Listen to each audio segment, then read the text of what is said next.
I want to tell you about two words. Don't quit. Never quit. You may know from listening to us that many years ago I was a soccer player. And I remember one day, very distinctly, we started to play the game. In soccer, it's divided into two halves. We started to play the game. I couldn't believe it. We went down 1-0.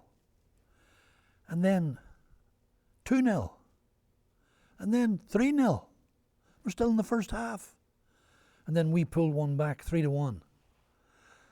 And at half time, we were determined to turn this thing around. But you know what happened as soon as the second half started? They scored again. And now we've started the second half and we're down 4-1. Now in soccer, that's a pretty ridiculous score. And there's no comeback usually. But there was. It went from 4-1 to 4-2 to 4-3 to 4 each. And we finally won the game by 7-5, which is an unusual score in soccer, because we refused to quit. But I want to tell you about something much more important that happened to me. When our grandson Ryan has been asking me to do these YouTube telecasts, I've been reminiscing, and you got to hear this one. It's many years ago in Belfast. I am a young preacher, and I was invited, and I believe that I even remember the pastor's name. I think, after all, we're going back 45, 50 years. I think it was Robin Honeyford. And he had a church called the Railway Mission.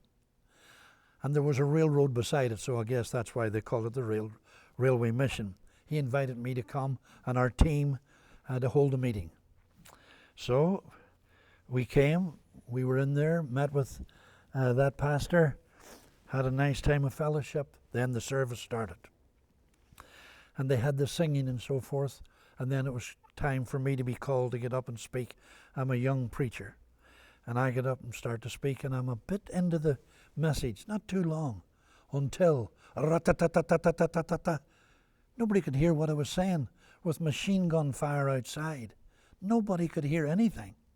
The strange thing is that the congregation never moved, and neither did I.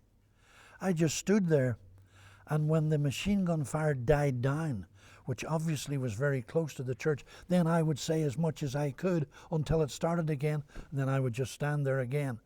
And in between the rat-tat-tat-tat, I would try to get out God's word.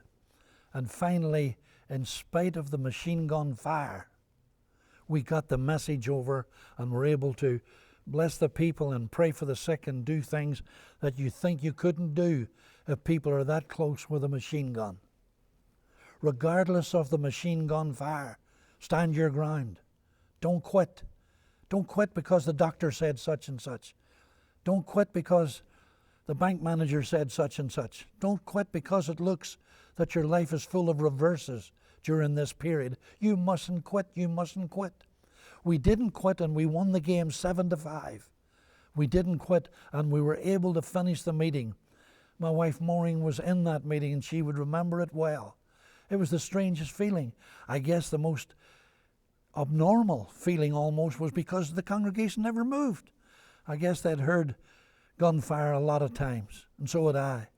But I didn't feel like diving for cover. I just stood there. And sometimes for several minutes while this gun battle was going on outside.